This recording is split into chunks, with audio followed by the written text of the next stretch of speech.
오늘은 미가서 5장 2절서부터 5절 상반절에 있는 말씀 가지고 이 땅에 오실 메시아가 하실 일이란 제목으로 함께 은혜를 나누겠습니다. 한번 따라서 해봅시다. 이 땅에 오실 메시아가 하실 일. 이스라엘 나라가 어렵고 힘들 때에 하나님께서는 이사야 선지자를 세우고 미가 선지자를 세우셨습니다. 그리고 세우셔서 지금은 암울한 세월이지만은 메시아를 하나님께서 보내실 것이다. 그러면 그가 와가지고 이 땅을 새롭게 하실 것이다 라는 희망의 빛을 던져주셨습니다. 우리가 25일날 성탄절을 우리 온 세계 사람들이 기쁨으로 맞이합니다. 왜 기쁨으로 맞이합니까? 예수님이 오시면은 우리들 삶 속에 참빛이 나타나기 때문에 기쁨으로 맞이하는 것입니다. 이 예수님이 이 땅에 오셨다가 죽으시고 부활하시고 승천하셔서 하나님 보좌 우편에 앉아 계십니다. 이분이 다시 오실 것입니다. 그때 오실 때는 뭐 하기 위해서? 심판하기 위해서 오시고 참으로 하나님 나라를 다스리기 위해서 예수님께서 오실 것입니다. 그때까지 우리는 성경을 통해서 하나님께서 말씀하신 이 말씀을 붙잡고 이 험한 세상 평안 가운데, 은혜 가운데, 여유 가운데 믿음으로 승리하는 우리의 하나님의 자녀가 되어야 되겠습니다. 그러면 첫 번째로 이 땅에 오실 메시아가 하실 일, 미가 선지자를 통해서 예언된 말씀은 무엇입니까? 2절, 3절 말씀 보면은 작은 자에게 은혜를 베푸신다는 것입니다. 한번 따라서 해봅시다. 작은 자에게 은혜를 베푸십니다. 네. 메시아가 오시면은요, 큰 집에 가는 게 아니에요. 정치인에게, 권력자에게, 돈을 많이 가지고 있는 사람에게, 멋있는 사람에게, 지식이 많은 사람에게 예수님이 메시아가 그들에게 먼저 가는 것이 아니라 누구에게 먼저 간다고요? 작은 자에게 먼저 간다는 거예요. 연약한 자에게 먼저 간다는 거예요. 2절 상반절 말씀 보세요. 2절 상반절에 보면은 베들레헴 에브라다야 너는 유다 족속 중에 작을지라도 라고 말씀하고 있습니다. 여기서 베들레헴 나오잖아요. 제가 성지에 갔는데 예루살렘에서 차를 타고 가면 얼마 가지 않아서 베들레헴입니다. 8km 정도 떨어져 있어요. 그런데 이 베들레헴은 한 1000명 정도 사람들이 살았다고 해요. 1000명 정도 살았으니까 큰 동네가 아니라 작은 동네라는 사실입니다. 근데 베들레헴을 히브리어로 보면은 베틀레헴 이래가지고 떡집이라는 뜻입니다. 하나님께서 메시아를 보내는데 어디에 보낸다고요? 베들레헴. 다시 말하면은 떡집에 보낸다는 거예요. 여기는 상징적인 의미가 있습니다. 떡집은 무엇을 뜻합니까? 그 당시에 사람들 배불리 먹고 살기 힘들었거든요. 우리나라도 40년 전으로 돌아가 보면은 먹고 살기 많이 힘들었습니다. 겨울철만 되면은 겨울철을 나기 위해서 김장을 합니다. 그리고 연탄을 사서 쌓아 놓습니다. 그리고 쌀을 가만히 제 집안에 두어요. 그때서야 평안한 거예요. 왜? 겨울을 날 수가 있기 때문에. 근데 지금은 어떻습니까? 연탄을 사 모읍니까? 쌀을 사 모읍니까? 그렇지 않아요. 왜? 풍부하기 때문에 그렇습니다. 그런데 이 미가가 활동하던 당시의 사람들은 삶이 어려웠거든요. 그런데 하나님께서 메시아를 어디에 보낸다? 베들레헴에 보낸다? 떡집에 보낸다는 거예요. 이 떡집이라는 것들을 제가 아까 상징이라고 얘기했는데 예수님은 이 땅에 오셔서 자신을 뭐라고 말씀하셨느냐? 나는 생명의 떡이라고 말씀하셨거든요. 예수님은 생명의 떡인 자기 몸을 죄인들에게 그리고 연약한 사람들에게 그리고 작은 자들에게 주시기 위해서 오신 분입니다. 또 베들레헴 에브라다야 라고 얘기할 때 에브라다 그러면서 작을지라도 라는 서술어를 붙여놨습니다. 작을지라도에 해당하는 히브리어는 차이로 라는 단어입니다. 보잘것없다, 미천하다는 뜻이거든요. 에브라임이 보잘것없고 미천해 보이지만은 그곳에 누가 오신다고요? 메시아가 오신다는 거예요. 이것도 상징입니다. 예수님이 이 땅에 오셨습니다. 이 땅에 오셔서 제일 먼저 가신 곳이 어디입니까? 작은 곳이에요. 보잘것없는 곳이에요. 미천한 곳이에요. 사람들이 그냥 어떻게 시골 동네에 사는 곳에 가신 거예요. 자, 예수님이 갈릴리 지역에 생동했지 않습니까? 갈릴리 지역은요, 어부들이 살던 곳입니다. 농사하는 곳입니다. 그러니까 서민들이 살고 있는 곳에 예수님은 거기서 복음 전파를 시작했어요. 그리고 예수님이 찾아가서 만나주신 분이 누굽니까? 죄인입니다. 손가락질 받는 사람입니다. 찾아가서 만나주신 분이 누굽니까? 병든 사람입니다. 사람들로부터 사람 대접받지 못하는 병든 사람을 만나서 그를 온전케 해주는 일을 했습니다. 예수님이 찾아가서 만나주신 분이 누구입니까? 귀신 들린 사람이에요. 귀신이 사람을 억제하면은 귀신 마음대로 부려먹거든요. 그러니까 그 사람에게 찾아가서 귀신을 내쫓고 그들의 삶을 빛 가운데로 인도해 주신 것을 우리는 사복음서를 통해서 찾아볼 수가 있습니다. 예수님이 이 땅에 오셔서 작고 연약하고 보잘것없고 죄인되고 삶에 희망이 없는 자들에게 찾아가서 뭐를 베풀어 주셨다? 은혜를 베풀어 주셨다라는 것을 알 수가 있습니다.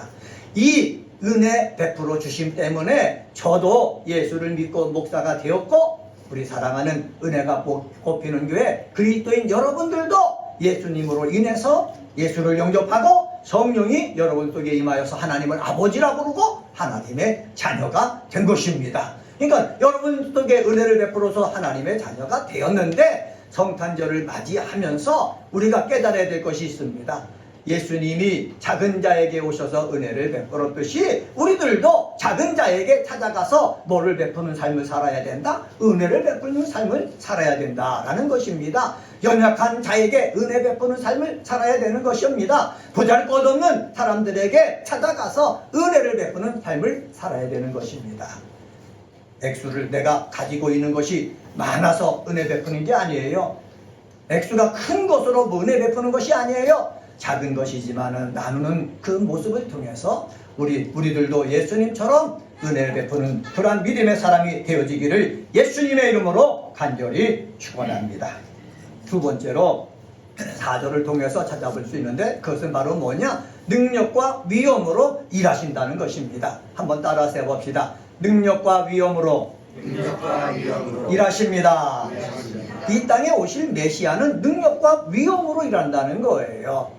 여러분, 이 메시아가 오시기 전에 하나님께서 허락하셔가지고 왕을 세웠어요. 사울왕을 세웠어요. 다윗 왕이 세워졌어요. 그로부터 쭉 와서 솔로몬 왕이 세워지고, 북쪽에는 북이스라엘에는 북이스라엘대로 왕이 세워지고, 남유다는 남유다대로 왕이 세워지면서 왔거든요.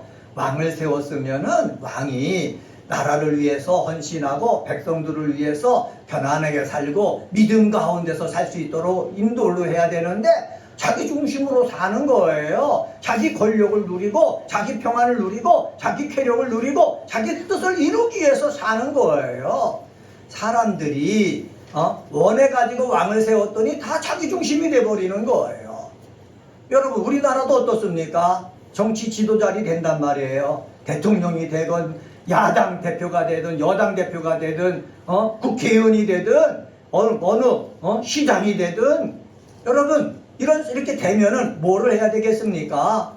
그들에게 있는 그 권위를 가지고 자기가 속해 있는 그곳을 평안하게 살 수 있도록 인도해야 되는 것 아닙니까? 백성들에게 평안하게 살만나게 살 수 있도록 기쁨으로 살 수 있도록 해줘야 되는 것 아닙니까? 그런데 그들이 대통령이 되고 대표들이 되고 국회의원이 되고 그 다음에 시장이 되고 군수가 되고 그렇게 해가지고 살만나는 세상이 벌어집니까? 그렇게 되어지지 않거든요. 아마 주님이 오실 때까지 이러한 삶은 계속될 것입니다.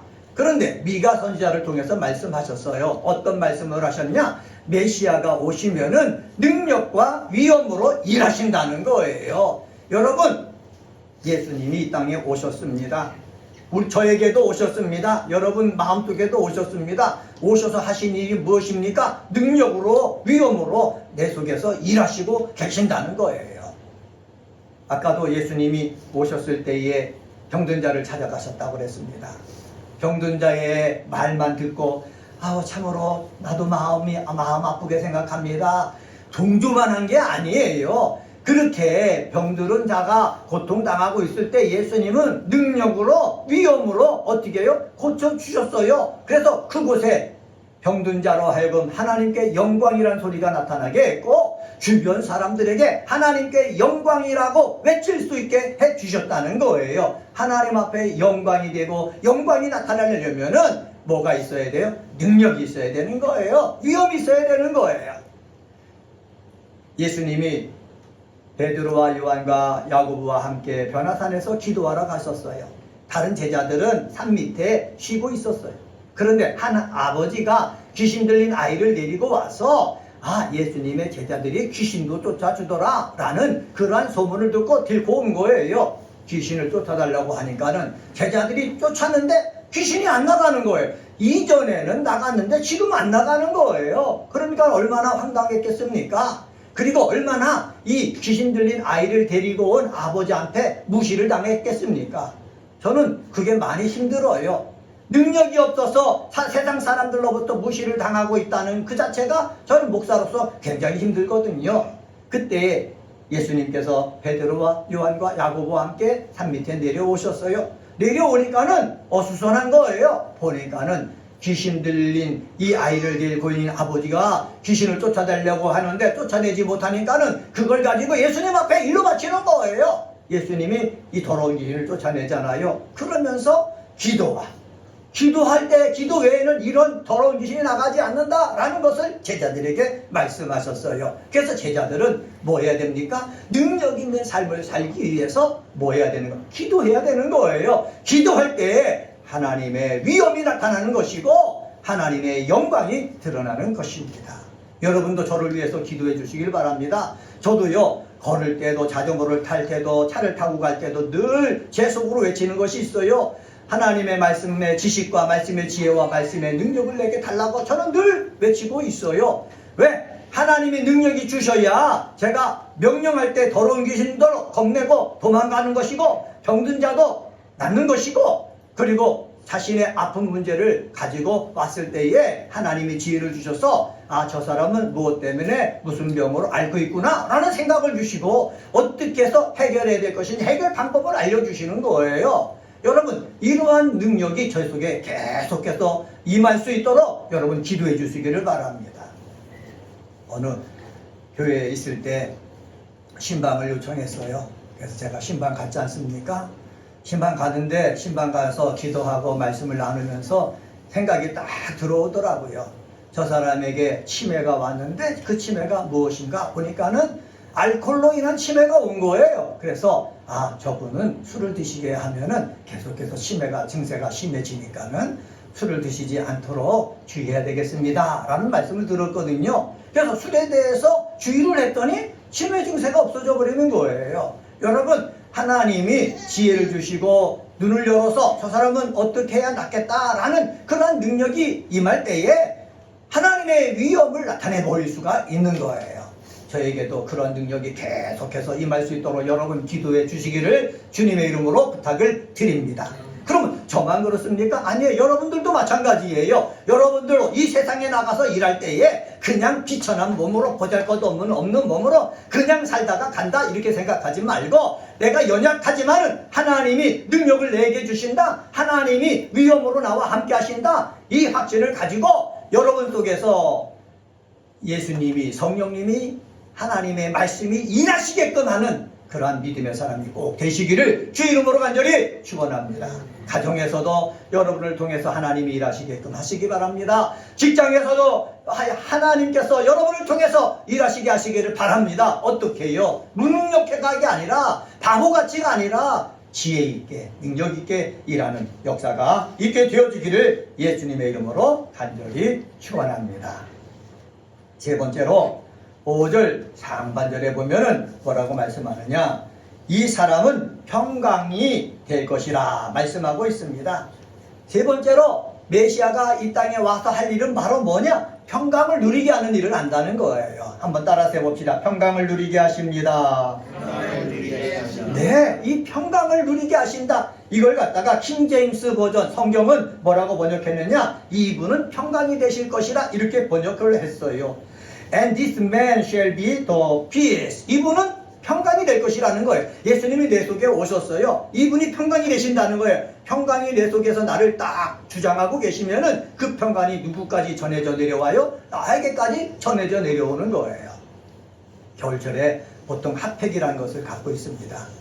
제가 이전에 교회에서 밖에 나가서 안내를 할 때 너무 추우니까는 우리 성도님들께서 핫팩을 하나 건네주세요. 왜? 핫팩을 끼고 계시면은 손시러운 것이 그래도 나니까는 주셔요. 그래서 핫팩을 딱 넣고서 주머니에 넣고 있으니까는 손이 따뜻해지더라고요. 여러분, 예수님이요 우리 마음속에 들어서 평강으로 임하잖아요. 그럼 평강이 내 마음속에 와서 나를 주장하는 거예요. 세상을 보면은 근심과 걱정뿐이지만은 예수님이 나에게 평강의 강물을 딱 흘려주시니까 그 속에서도 뭐 하더라? 평강을 누린다는 거예요. 이 평강을 누릴 수 있는 은혜가 꼽히는 교회 그리스도인들 되시기를 주님의 이름으로 간절히 축원합니다.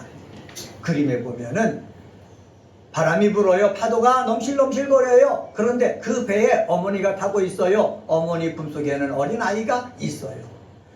어머니는 어떻게 해요? 바람 때문에 염려가 되지만은 어머니 품속에 있는 이 어린아이는 어머니 품속에 있다는 그것 포근함 때문에 염려와 근심이 되지 않는다는 거예요. 평안함을 누린다는 거예요. 우리도 마찬가지입니다. 이 험한 세상에서 우리가 살 때에 조그만 일이 일어나면은 잠도 못 자고 근심되고 걱정되고 어떡하지 어떻게 살지. 그런데 며칠 지나고 나면 아무것도 아닌데 그렇게 근심하고 걱정하고 있는 거예요. 저도 그렇게 삶을 살고 아마 여러분도 그런 삶을 사셨을 거예요. 그런데 예수님이 내 속에 와서 나를 딱 주장하고 계시면은 예수님에게 있는 그 평안이 누구에게 흘러 들어온다고요? 저와 여러분들 속에 흘러 들어온다라는 사실입니다. 그래서 세상은 힘들고 어려워도 예수 믿는 사람 마음속에는 평안이 있으니 그 사람의 얼굴은 환해질 것이요, 밤에 잠을 잘 때 단잠을 잘 수 있을 것이요, 그리고 미리 땡겨서 걱정하지 아니하고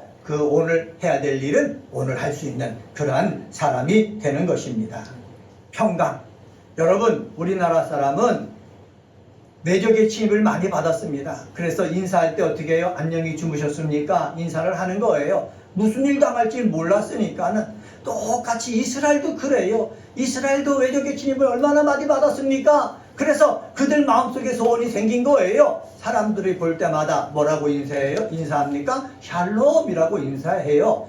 평안하십니까? 인사한다는 사실이에요. 여러분, 그들은 그만큼 평안을 갈구하고 있다는 거예요. 우리가 갈구하고 있는 그 평안, 누구 통해서 온다고요? 예수 그리스도를 통해서 온다는 사실, 여러분 기억하시기를 바랍니다. 요한복음 16장 33절에 보면은 예수님이 잡혀서 죽기 전에 제자들을 불러놓고 이렇게 말씀하셨습니다. 너희로 내 안에서 평안을 누리게 하려 함이라. 세상에서는 너희가 환난을 당하나 담대하라. 내가 세상을 이기었노라. 세상에서는 환난을 당하지만은 우리 예수 안에 있으면은 뭐를 누릴 수가 있다는 거예요? 평안을 누릴 수가 있다는 거예요. 평안을 누릴 수 있으면은 내가 세상과 담대하게 싸워서 이길 수가 있다는 거예요. 은혜가 꼽히는 교회 그리스도 여러분, 우리 하루하루 사는 것이 힘듭니다. 하지만은 메시아이신 예수님이 우리 속에 계십니다. 또 다른 보혜사인 성령님이 우리 속에 계십니다. 이 예수님, 성령님, 하나님의 말씀이 우리 속에 거할 때에 이 평강을 누리게 합니다. 이 평강이 나만 누릴 뿐만 아니라 여러분의 말을 통해서, 행동을 통해서, 얼굴을 통해서 나타내어지기를 주의 이름으로 간절히 축원합니다. 자, 말씀을 정리하겠습니다. 오늘은 미가서 5장 2절서부터 5절에 있는 말씀 가지고 이 땅에 오실 메시아가 하실 일이란 제목으로 말씀을 전했습니다. 첫째로 작은 자에게 은혜를 베푸신다 말씀 전했습니다. 두 번째로 능력과 위엄으로 일하신다고 말씀 전했습니다. 세 번째로 평강을 누리게 하신다 말씀 전했습니다. 예수께서 메시아가 하실 일, 여러분 귀로만 듣지 말고 여러분 마음속에서, 여러분 입술 속에서, 여러분의 손과 발을 통해서 여러분의 삶의 자리에 나타내게 되어지기를 주님의 이름으로 간절히 축원합니다. 기도하시겠습니다.